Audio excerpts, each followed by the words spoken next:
Today, we're talking about life after actuarial exams. It's a major milestone in every actuary's career. But what happens after you've sat your last exam? Or perhaps more accurately, what happens after you've found out that you've passed your last exam? For many actuaries, myself included, it was a huge relief. But for others, the transition can be harder than expected. So, what strategies can help you to navigate this big professional transition? Joining us for this discussion is Jeremy Keating, founder of Price Writer.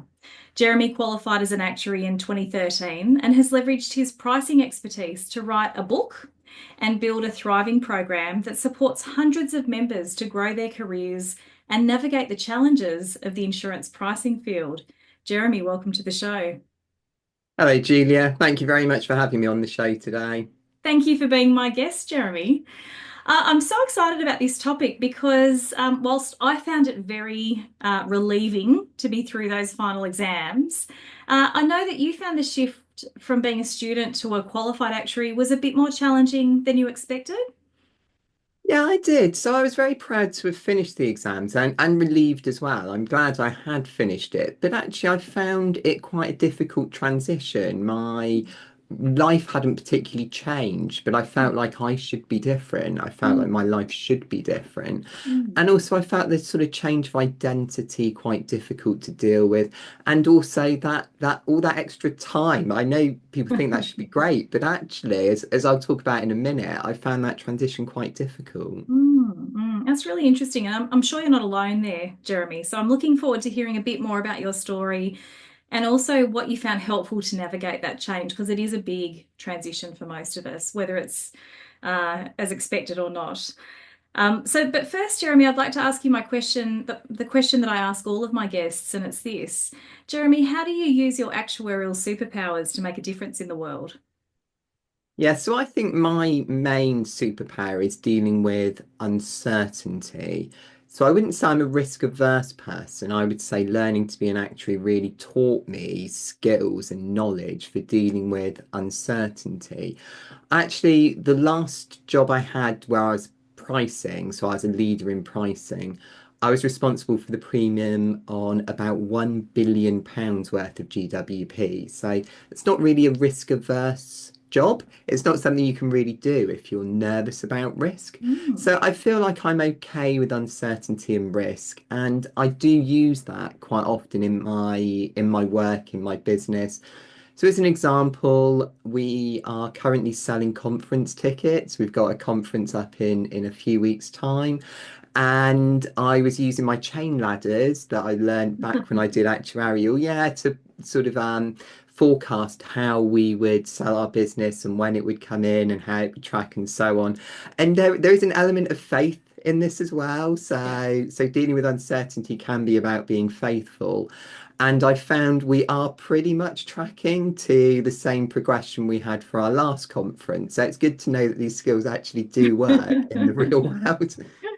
That's so good. I really think that the skills we learn as actuaries are so transferable to running a business.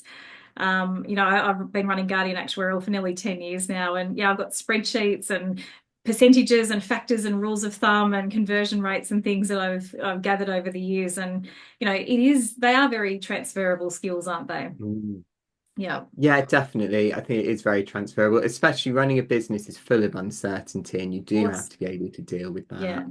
yeah, and you have to be comfortable with that risk and how to manage it. So, Mm, yeah. definitely.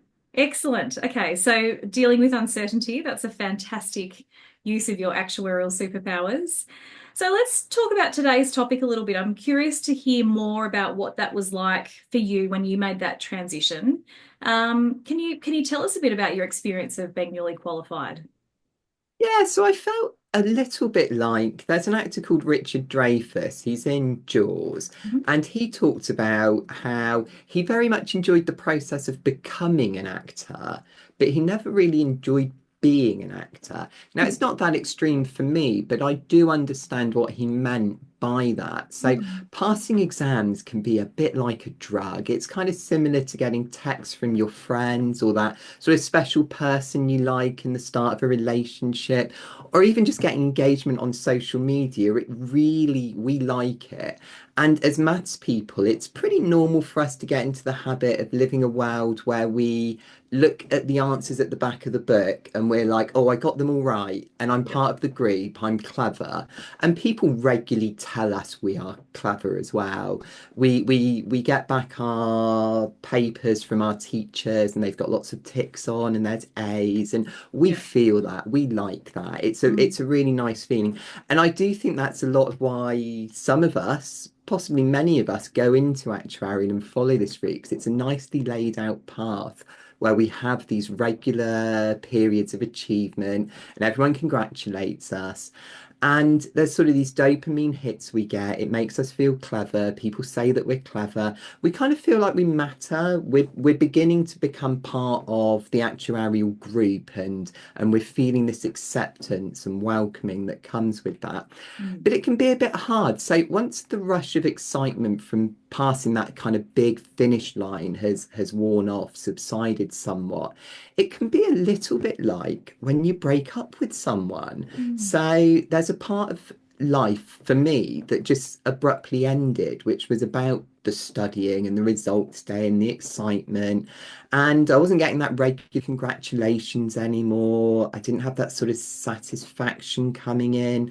And I wasn't on this nice, clear track anymore. It wasn't like, oh, I do this next exam, then I get these letters, work will pay me this much more, then I do this one, this is how many study days I have to do. And it's this lovely, planned out life for one. Particularly, I'm someone that likes a schedule, and that particularly works well for kind of how I work as a person. So Mm. it's this sort of loss of this clear track. And as I kind of alluded to, I think a lot of us that go into this have needs to feel like the world thinks we're intelligent. No judgment. It's just what we are like as people. We like that. We like that the world feels we're like that.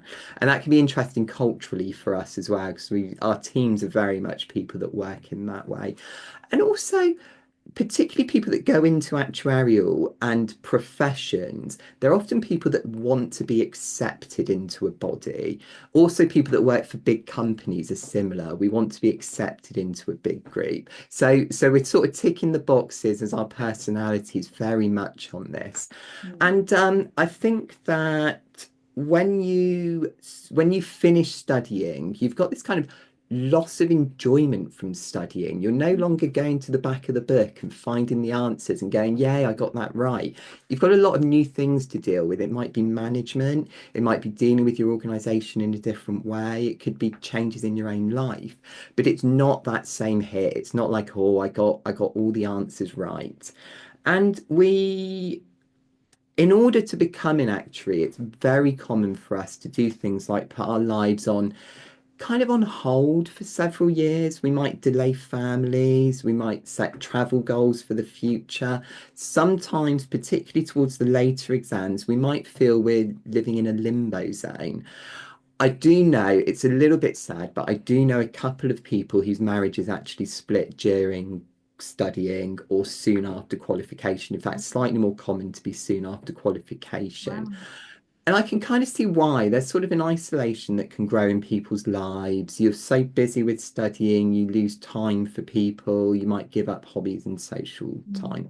So that's sort of the general thing. If I bring this back to myself, so when I qualified, at the time my wife was a secondary school teacher. For anyone else who's married to a teacher, they'll know that teachers work extremely hard.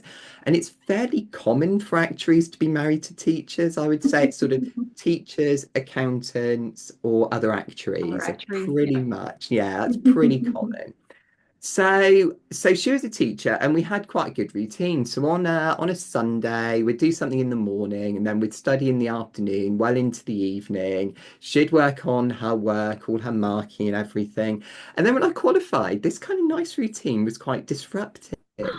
I would say, for anyone that likes Douglas Adams, the author of The Hitchhiker's Guide to the Galaxy, He describes something called the long dark tea time of the soul. So it's a period of listlessness that sets in about 4 p.m. on a Sunday when you've got nothing to do. Mm. So I became quite broody all of a sudden. So that was quite a sudden change for my wife. So we'd always talked about having a family, but we'd been putting it off because of this and that for several years, Mm. including because I was studying. So now I'm like, let's have a baby out of almost nowhere. So Yep. of course that's quite a change of gear for her. And I was quite, I really wanted to. I was sort of in my mid 30s at the time. It really mattered to me just all of a Mm. sudden. Mm. So I hadn't spoken to my best friend for about 4 years. That's not very healthy either. Just we'd lost contact. So I was just so taken up with studying.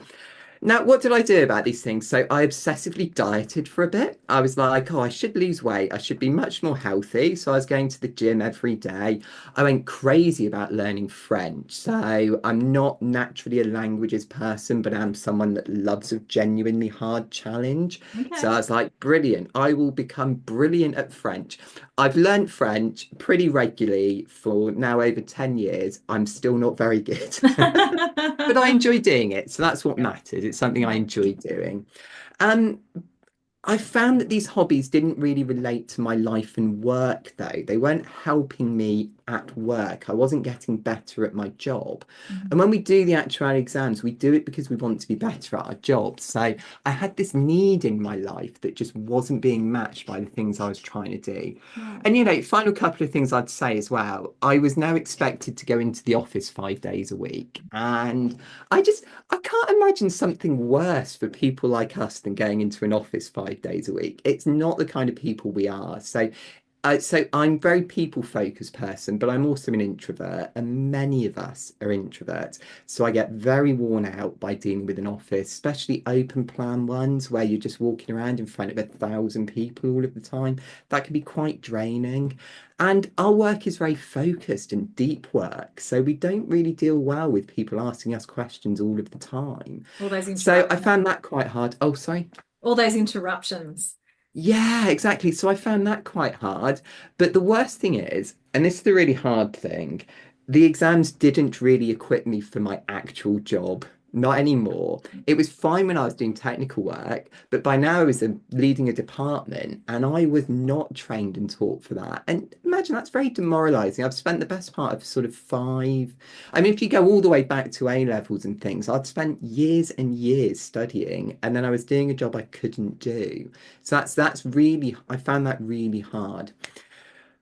So I'm leading it round to kind of my advice. If I can be take sort of a little bit of sort of arrogance from it, my kind of advice for all professional institutes, so not just actuarial, I think they should make a huge fuss over people that qualify.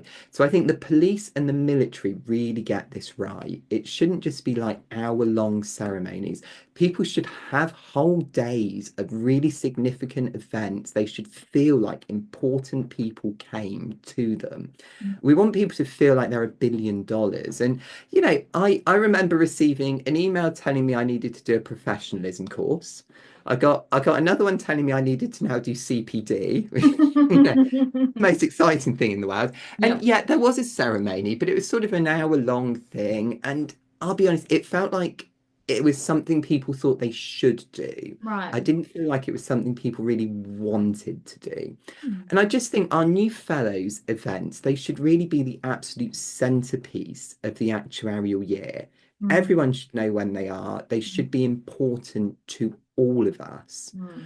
And now I've got some advice for workplaces as well. I think we shouldn't just go out for drinks as kind of the celebratory rite of passage. It's just a bit deflating. Not everyone drinks. It's not very good culturally. And I'll be brutally honest, the pricing director did not need me to buy him a drink. You know, I had a lot of fun, but it's just not, I don't feel like it was something that made me feel special and like I'd achieved something. Okay. Buying drinks for everyone is not necessarily something that makes me feel special. Mm. Mm. So I just think make a really big fuss over your new fellows. Take them to the industry events, make them feel like they're part of the group now and show them that they're really valued and we like them. Mm. And really show that their skills skills, the people they become, are valued.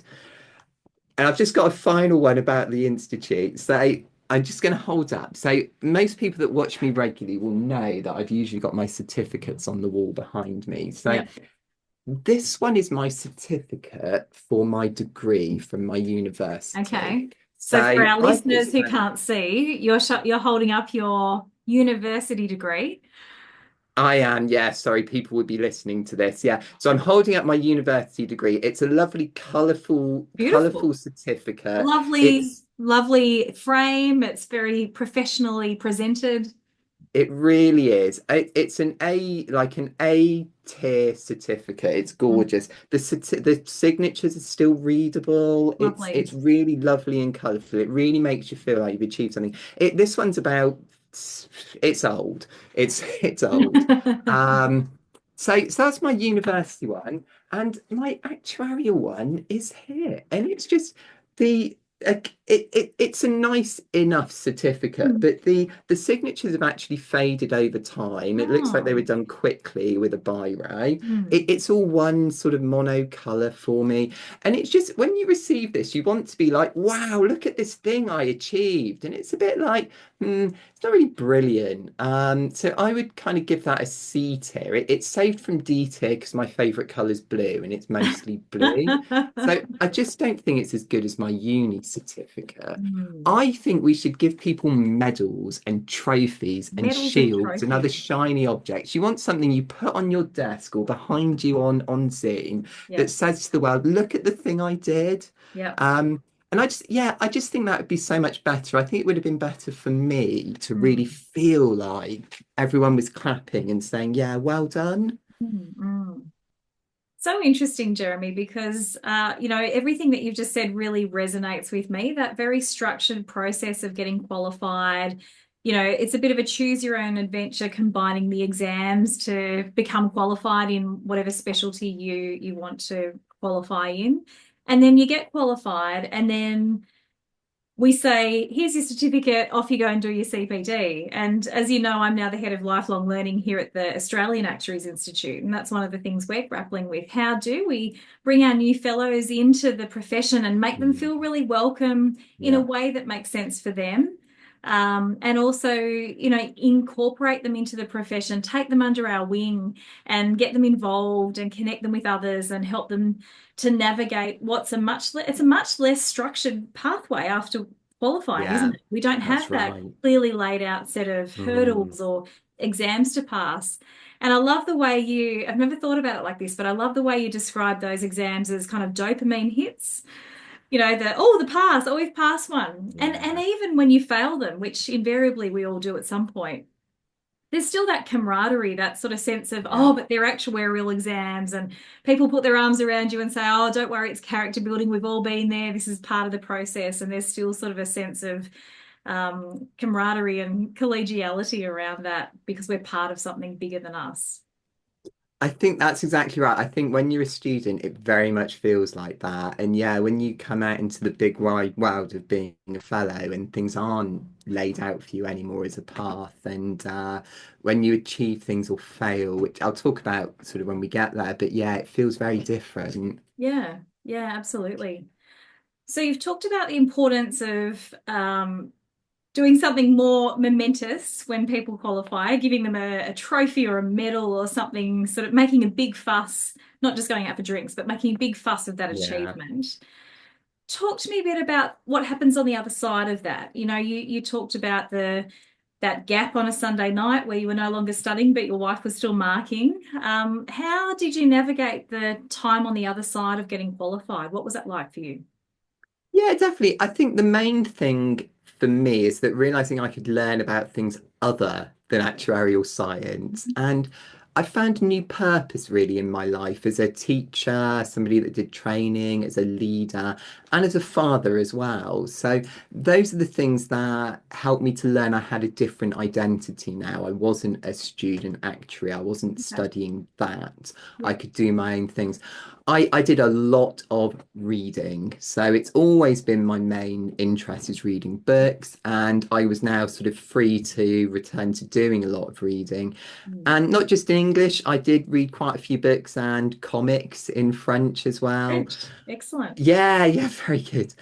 They've got quite a large culture. I mean, we have in the UK, but it's really bigger in France. A Okay. lot of similar to Japan, there's a lot of comics. I learned lots of other subjects, and particularly I realized I could learn lots of things that were relevant for work Mm, and also for my life as well. So I did a lot in data science and statistics, which mhm. I'll be honest, I found a lot more useful for GI pricing. I've Okay. always done GI pricing, or nearly always. Then I found a lot of the life assurance and pension syllabus that I'd learned for the actuarial exams was. So I found the data science and statistics much more useful. I learned to write R, Python, SQL. I got very good at SAS as well. So it's back when SAS was still something people learn on maths. Mhm. There's also a bunch of other coding languages I can do. Yep. So I took to watching a lot of YouTube, and I still do. I will wonder about the house with YouTube playing pretty much all of the time, Really? as long as it's not annoying my family too Yeah. much. Okay. But yeah, and I was just free. I could learn just any subject I wanted to. So I did a lot on business, love history, Mhm. computers, IT, physics. I've got a special interest in astrophysics and astronomy. None of these things are really related to actuarial science, but they actually, a lot of things are useful for work, or at least useful for life, and at sort of developing skills and having things to talk about and interests and Mm, things. mm. We moved to France. So my wife and I moved to France. So I went and did a new job over in France, and we actually had my daughter out there. So we did have a Oh, baby. wow. You did? Yeah, and it was amazing. Yeah. And I'll tell you what, learning to live in a different culture, isn't that a big challenge? Like that really, you want dopamine hits, that really sort of feeds into it. And I've got a lot of respect for people that move abroad because even simple everyday things that you get totally used to, like posting a letter, become an interesting challenge. Really? Yeah, definitely. Mm, I mean, just things, even going to bed when when you're not necessarily great at the language and mm, just things work differently. So you think to yourself, you post in the UK, you post a letter by take it to a red post box, pop it inside. And it's just strange in other countries how things work in different ways mm. that you don't expect and little nuances about things, even which shops you go to for things are different. Now Okay. I've got a funny language barrier example. So I quite like the name Ponder, which is a character in a book, actually. It's a bit of a silly name, but I was like, oh, we could call our daughter Ponder. So I went to work and we always had lunch every day in France. Very part of the culture. You have At lunch with the work? people you work with. Right. Yeah, really lovely. So I was like, oh, I'm thinking about calling my daughter Ponder. And everyone found it funny. I was like, why is that funny? And I think it was Alex was like, ponder is to when a chicken sits on an egg. Oh, wow. It means to hatch an egg. The So, hatching. which I understand where we get ponder is into sort of Mm. think aimlessly. Yeah. So it kind of makes sense. But yeah, so my daughter is called Clementine, which Not ponder. not ponder. No, Clementine works nicely in both Mm. languages. Yeah.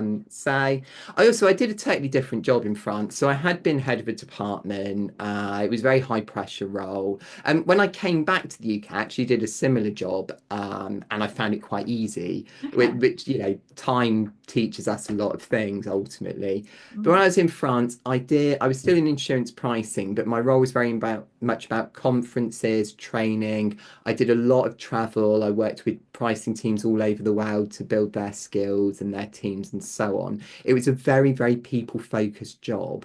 And it was really how Price Writer started. Because what I do with Price Writer now is actually pretty similar. It's conferences, it's training, it's people-focused. So I got back in contact with old friends. So something I really think people should do if you lose contact with people, do get back in contact with them. It's much easier to reignite an old friendship than to make a new one.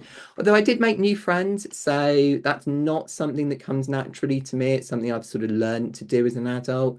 And there are some people I work with in France that they're genuine friends. I do sporadically keep in contact with them, like I do with my uni friends. So it is something that I did, and I found that helpful. I think I also I also find that learning is my big thing, and I think it is for a lot of us that do the actuarial exams. We're learning people, we like to absorb the world. So just finding a really big range of things to learn, learning useful things, things that you'll actually use in your life. And I think really what's more fun really than learning something new and sort of changing as a person and developing new skills and knowing that you're doing something that you couldn't have done before. So I do think that's right. So sort of developing new skills, new interests. I think, as an example, Julia, I think your book would have really helped me actually. Probably earlier in this period, probably whilst I was a manager, but still, even when I was in France, I would really have absorbed that and loved it. And being in a people-focused role, I could have really tried out the techniques on so many people in so many different cultures as well, and see how it develops and works. And also, I think people can develop sort of learning pathways. There's lots of online training. I love YouTube, but a lot of people like online training, similar to Price Writer. And it doesn't need to be structured and formal like the sort of 15 hours a week we do when we spend studying. Just learning micro things can really help with that loss of achievement and Yeah. structure. You can still get that and feel it, but it's different. So, and I mean, this is what we do largely at Price Writer as well. So we try and offer people that learning that's really applicable to their actual work that they can do as micro learning. So I think ultimately that's what I'm saying. For me, it was about learning and education in a different way to how it had been laid out for me as an actuary. So even though you felt as though there was all this space and time and you felt a little bit lost, there was no clear pathway or those dopamine hits from exams, you were able to go, well, actually, I'm a curious person and I like to learn. And now I can learn whatever I want to learn rather than learning what I have to learn to get qualified. So, and it sounds like you've really had a very diverse experience of learning. You've learned a lot of very different topics and you've learned French, you've learned coding languages, you've had children, you've done a whole lot of different things, and that's all added to the richness of who you are and what you know and what you bring to work as well. Whether those things are directly relevant for you in your day job, those things contribute to who you are and how you show up. So, and helped you with that transition from being a student and you know, you said earlier that you put a lot of things on hold to get through your exams, and I think most of us kind of need to do Hmm. that. And so that sort of switch from we put all these things on hold and then we look up and we think, oh my gosh, what do we do with the time? But we've almost forgotten how we used to spend our time before we embarked on those actuarial exams. So I'm so pleased to hear that you found your pathway afterwards, and that you were able to embark on a range of different learning to be able to fill that space, but not just fill the space to enrich your knowledge and skills and enrich your life experience. Very good. All right. So thank you for sharing your story about what it was like for you getting qualified and how you navigated that process. Some really interesting stories about how you've gone through that process and some great tips and advice for our listeners as well who might be going through that same sort of process too. So I'd like to finish our interview, Jeremy, with one question, and it's this. What's one tip you'd have for actuaries who are finding life after exams a bit harder than expected? Yeah, it's a really good question. I I would say that for most people, as I've alluded to, it's probably the first time in your life that you are setting your own course. So yes, we choose to do the actuarial exams, but it's something that's very structured for us. We choose to go to uni, but again, it's very structured for us. So we're free of school, we're free of uni, we're free of the actuarial exams. So there's no longer this nicely prescribed route in front of us, and just embrace that. Don't find it difficult, just embrace it. And I would say that the freedom does come with responsibilities. It comes with those responsibilities to yourself and others, but enjoy that freedom. And it's okay not to have these things figured out. So there's no qualification is going to actually come with the answers at the life just doesn't have the answers at the back of the book ultimately. So no qualification is going to give you all of the answers like you can flick to the back of the book and know what to do in every situation. I don't think many people should leap into another set of multi-years of formal training. I know some people occasionally do, perhaps they do a PhD or something. That perhaps that is right for some people. I don't know everyone's circumstances, but I think for many people, there's really no need. It's trying to fill the gaps that I was talking about, and perhaps it's not the best way to do that. I think we need to realize, and I needed to realize, that actually validation has to come from within as well as without. You kind of have to accept that as we grow and we grow, dare I say the word older, then validation doesn't necessarily come from our partners and our families and colleagues. That isn't the way we can get it for all of our lives. When we're young, that works, but there comes a point where we have to be the people that give the validation, and we can't be the ones asking for it all of the time. So it could be to students, it could be to staff, it could be our own children. As I said before, we need to make a massive fuss over other people's achievements and qualifications and what they do well. So I think I've alluded to lots of learning new things. I've said about setting new goals and new targets. And I do think all of that said, though, there will be some people in your life who are the really supportive people. They will still go on to see the amazing things that you do. The circle of people that give you that regular recognition might diminish, and that's natural. That's okay through life.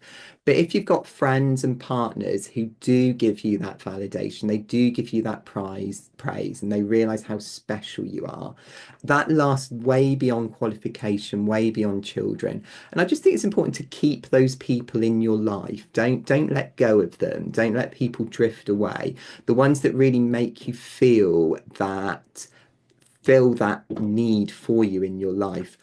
And ultimately, I would say to everyone, just keep learning. It's never over. Enjoy learning, enjoy developing as a person. It doesn't have to be a laid out path. You take control of your destiny. Such great advice, and great advice for our actuarial careers, and also great advice for our lives. Jeremy, thank you so much for your time today. It's been absolutely wonderful hearing your stories and your tips and strategies about how to make that transition from being a student to a qualified actuary. Thanks, Jeremy. Thanks a lot, Gina. It's been lovely to be on the show as well.